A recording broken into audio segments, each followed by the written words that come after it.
Salams from the People's Dispatch Studios in New Delhi. I'm Siddhantani and you're watching Daily Debrief, your primer on some of the top international news stories of the day. And today we're focusing on major victories for farmers and for workers in India and the United States. First up, in a huge victory for the year-long farmers' movement across India, the Narendra Modi government was forced to withdraw the 3 central farm laws on Friday. The move comes ahead of major action plans by the Farmers Collective, leading the movement to mark 1 year of the landmark struggle. The move by the BJP government comes ahead of crucial elections in the states of Uttar Pradesh and Punjab. Over the past years, the farmers were prevented from entering New Delhi, the capital of India, to protest against the farm laws. They braved beaten charges, tear gas, digging up of roads, nails driven into the roads, and the vagaries of the weather, including extreme heat, cold, and rain. But the spirit of the farmers refused to die. Over 700 protesting farmers lost their lives, and the struggle drew support from all sections of society: workers, students, youth, teachers, civil society, and a large number of women. Senior journalist Paranoia Guha is in the studio. Paranoia, welcome to Daily Debrief. And you were on the ground at Tikri border, one of the key sites in this year-long struggle. Firstly, tell us, euphoric scenes on the ground? Not really. They are cautiously optimistic. Right. Everybody says that, look, we are going to wait till Parliament actually repeals the laws. Right. A certain process has to be followed. Yeah. Now, as of now, all we have is an announcement from Prime Minister Narendra Modi. And I would argue that this is his biggest defeat. I mean, he has acknowledged defeat. He has asked to be forgiven. Right. He's asked the people of this country in a televised address that he's asked to be forgiven. He says, I was not able to explain the significance of the farm laws to, he says, a section of the farmers. But it is clear that this was an unprecedented agitation. As you mentioned, it's almost 1 year. The farmers were about to mark the occasion of 1 year of the protests. It's unprecedented in more ways than one. I mean, when it started, there were literally hundreds of thousands of farmers, at least in 3 or 4 locations around the national capital of New Delhi. Right. There were these makeshift towns. They were living there, men, women, children, elderly, young, and till now, I saw with my own eyes, there were thousands of them. Today was an important occasion for Sikhs of Punjab. You know, the first Sikh Guru Nanak, he celebrates, I mean, his birthday is celebrated today. It's called Guru Purab. So I suspect that the Prime Minister used the occasion to make this announcement. And he clearly also has an eye to the elections, the state assembly elections, the provincial legislative assembly elections that are scheduled to take place not only in Punjab, but also in Uttar Pradesh, which is India's most populous state, and also a few other, several other states. Yes, smaller states. That's correct. Right. So just to elaborate a little more on the political context of this move and why it comes at this time, and what you think is the thought process of the BJP government behind this. There were by-elections recently, and the Bharatiya Janata Party performed badly in quite a few parts of India, including in the mountainous state of Himachal Pradesh, where they're in power.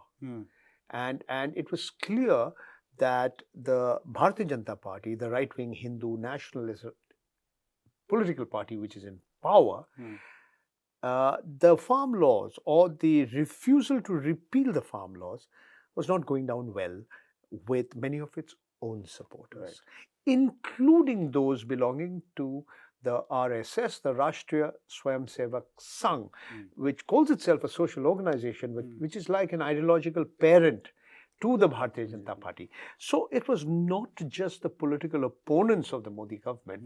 I think there was a certain amount of pressure from within. There were the governors who had been appointed by the government who were speaking out openly.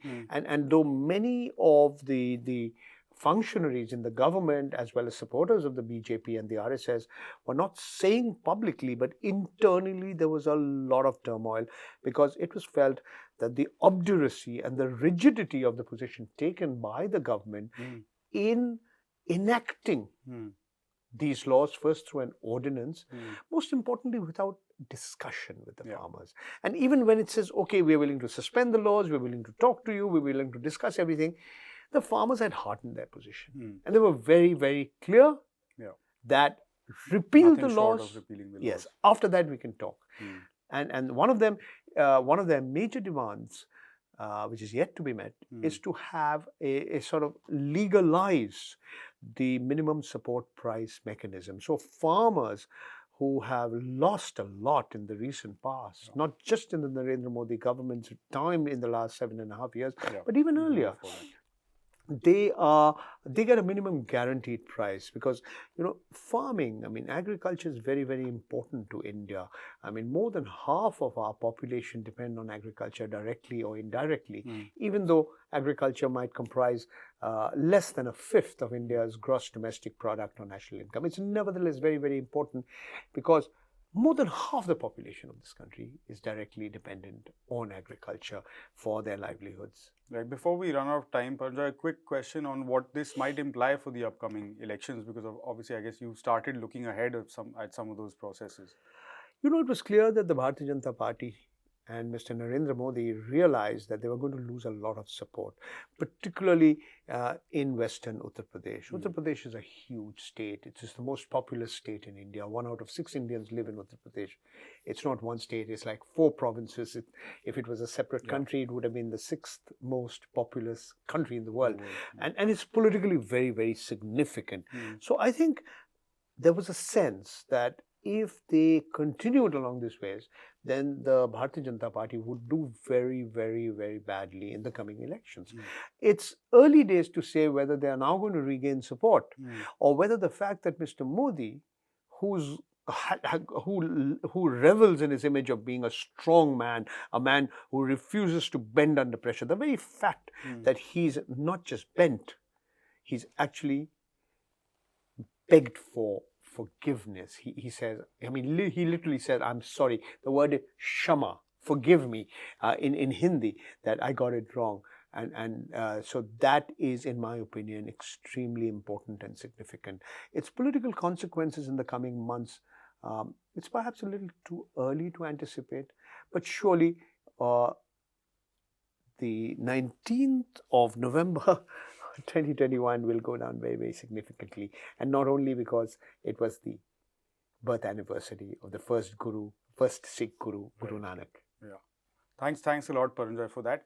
We also spoke to Viju Krishnan of the All India Kisan Sabha earlier.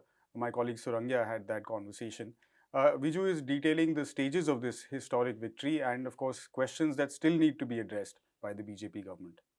It's a historic victory for the United Kisan movement. And with great sacrifice over the last more than a year, the struggle has been going on, in which close to 700 farmers have become martyrs. The Narendra Modi led BJP government is totally responsible, culpable for the death of these about 700 farmers in our country. They have to also apologize to this country for what has happened to the farmers of our country. And the movement itself had transcended from a farmer's struggle into a genuinely people's movement, in which the issues not just of the farmers but also of the working class, the issues like price rise, a resistance to the neoliberal economic policies, all that was also something which in the course of the struggle we could ensure. So I think it is a big victory today for democratic forces. It is a big victory as for all those who are protesting against the neoliberal economic policies. Earlier itself, like Noam Chomsky had mentioned, it's a beacon of hope for all those who are out on protest against the neoliberal economic policies, for workers' rights, for the rights of the farmers. This struggle is going to not end here, because we have many demands that we have raised. One is the issue of minimum support price, at least 50% more than the cost of production, the withdrawal of the Electricity Act amendments, also the rights of the working class which have been snatched, especially through the labor codes, that has to be repealed. And this is going to emerge as a struggle for alternative policies, pro-people alternative, pro-farmer, pro-worker alternative. the farmers, the costs of production have been increasing over the time because of the deregulation of agricultural input industry and so on. Huge increase in costs of production, but farmers are not getting remunerative prices. And even the price that is being announced, the minimum support price, to a great extent it is only notional, because except for paddy and wheat, where there is a procurement by the government, in most other crops, about 24 crops for which MSP is announced, the minimum support price, this is not, there is no procurement at all. So it's actually just on paper. So that is the situation which we are facing. That is why the farmers are insisting that there has to be a legal guarantee for the minimum support price that is announced. Even now, if you give an example, for instance for paddy, 1960 per quintal is the minimum support price. But in states like Bihar, Jharkhand, Odisha and many other states where there is absolutely no government procurement, farmers are not getting even 1,000 rupees a quintal. So huge losses that farmers are suffering because there is no proper pricing. So that is the reason why this is a very important act that already the Swaminathan Commission, which looked into the issues of farmers, had recommended almost 15 years back. Still it has not been implemented. The last 7 years of the Narendra Modi led BJP government, they have had a arrogance around them that they cannot be defeated. But time and again, this is for the second time, in 2014 December they had come with the land acquisition ordinance, a united movement of the farmers and agriculture labor, the Adivasis and others, had ensured that land acquisition ordinance had to was stalled by the government. It could not be implemented, and now again this united movement has led to the defeat of the BJP government. They have been forced to announce repeal of the 3 anti-farmer acts. But in this struggle, we have also been able to build a never before kind of a unity between the working class and the peasantry. That is something very important for the future struggles. There have been different attacks on democracy and the constitution of our country. The federal rights of states have been attacked. Against all that, we have been able to build a resistance. This is going to transcend from just the demands of the 3 farm acts to much more issues, an alternative set of policies, and which will literally defeat the politics of the BJP and the Sangh Parivar in our country. We move on now to another major victory for those protesting for their rights, this time in the United States of America. Over 10,000 workers at the John Deere company voted to accept a contract offer, ending one of the biggest strikes in that country in recent times. John Deere is a farm and construction equipment manufacturer, and workers had gone on strike over a variety of issues, including pay rise and work hours. We have with us now Monica Cruz of Breakthrough News for an update on this. 10,000 John Deere workers voted to pass a new 6-year contract on Wednesday night, ending a historic 5-week-long strike. John Deere is the world's largest agricultural equipment and machinery company, employing around 70,000 workers internationally. Workers with the company in the U.S. are members of the United Auto Workers Union, or the UAW. Workers had rejected 2 contract offers since their last contract expired on October 1st. The first proposal offered immediate raises of 5 or 6%, depending on the job, and proposed eliminating pensions for new hires. The second contract offer proposed a 10% raise across the board and 5% raises in 2023 and again in 2025. It also included an $8,500 bonus. Staying on the picket lines proved worthwhile, as workers won an immediate 10% raise, improved pensions, and cost of living adjustments. They also beat back one of the biggest issues of contention, a proposed 3-tiered pay and benefit system that would axe pensions for workers hired after September 2021. John Deere made record profits this year, and CEO John C. May saw his pay increase by 160%. Meanwhile, workers say they were forced to do 12-hour shifts 6 days a week for inadequate raises. The strike became emblematic of the ongoing labor organizing wave in the U.S. across industries called essential during the height of the pandemic, when workers continued to work for unlivable wages and executives saw record profits. Vice President of the UAW, Chuck Browning, said, quote, "Our members' courageous willingness to strike in order to attain a better standard of living and a more secure retirement resulted in a groundbreaking contract and sets a new standard for workers not only within the UAW, but throughout the country." And finally, staying with the United States, President Joe Biden had said he was considering a diplomatic boycott of the 2022 Winter Olympics to be held in Beijing. He said this on Thursday, 3 days after his, again, I quote, "respectful and straightforward virtual summit with Chinese President Xi Jinping." The global leaders didn't discuss the Olympics in their 3.5-hour video call, the White House said, but they did talk about human rights issues. It's a move that injects fresh tensions into the US-China relationship. The Winter Games are scheduled to begin in Beijing in Feb 22, and this diplomatic boycott would impact US delegations visiting the Games, not athletes. Prashant is on the show now. Prashant, welcome back. A surprising move in the context of this virtual summit and what we were talking about, a slight thaw in relations. All right. I mean, it's whether it's surprising or not is actually an open question, because I think some of these processes were already in place even before that meeting. Yeah. So this has almost been a separate track of what will be the US position towards the Beijing Winter Olympics. And I think there was always some speculation that something on these lines maybe may happen. The US might go for what is called a diplomatic boycott. Like you said, it's more of a symbolic thing because nobody attends the Olympic Games to meet the diplomats or see the diplomats. So it's more of a symbolic thing. But nonetheless, the fact remains that it does come across as an unnecessary provocation.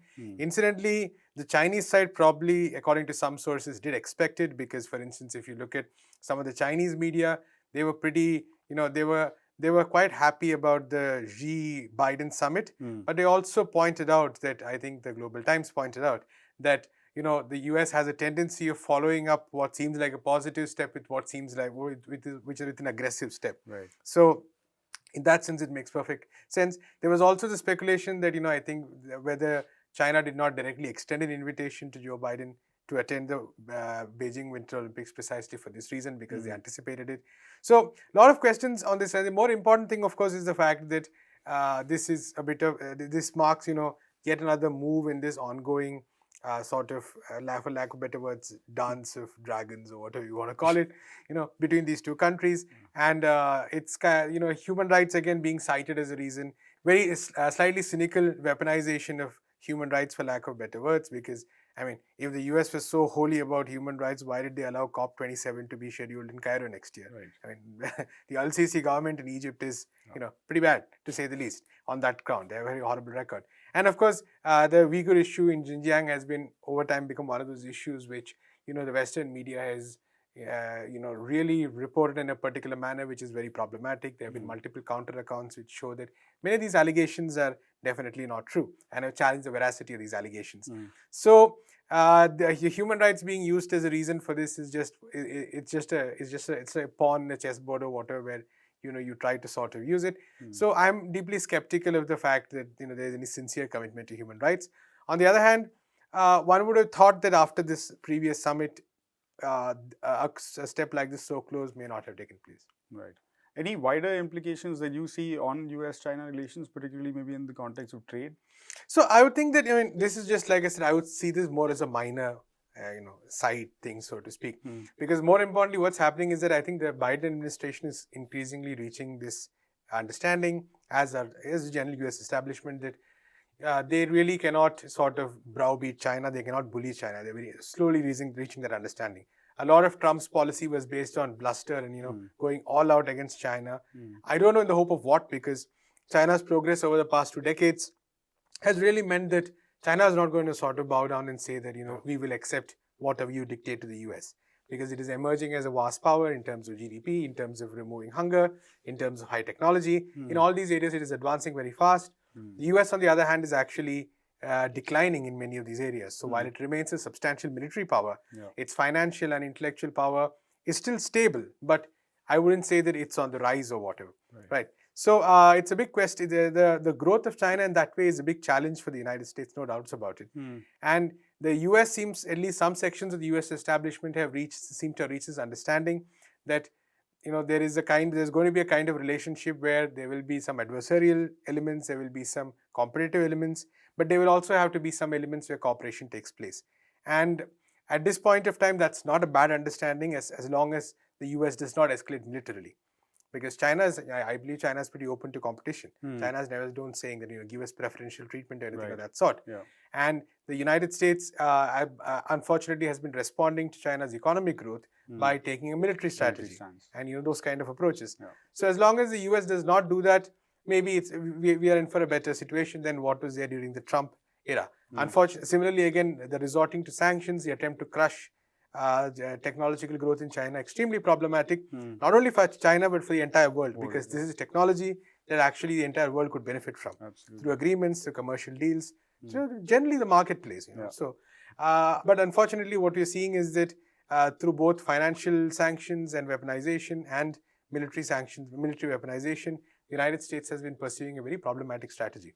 So, the real question is if the US administration kind of realizes that the competitive elements are fine, but the cooperative elements are important. We saw the climate deal agreement, but the adversarial relationship could be problematic, especially when the US is running it like it is doing right now. So one needs to see if there will be a bit of a shift in terms of the administration's policies. It looks a bit unlikely though as of now, because the US could internally look within itself and see how to improve its own economy, how to provide basic necessities to people. But as usual, it prefers to export war to the other parts of the world. So big questions and challenges, and this is an issue which actually unfortunately has an impact for the entire world as well. Absolutely. And that does it for the show today. From Prashant and me and the entire People's Dispatch team, you've been watching Daily Debrief. For more on all of these stories on this historic day, you can go to our website, peoplesdispatch.org, and follow us on all the regular social media channels. Thanks for watching. We'll see you again tomorrow. Till then, stay safe. Goodbye.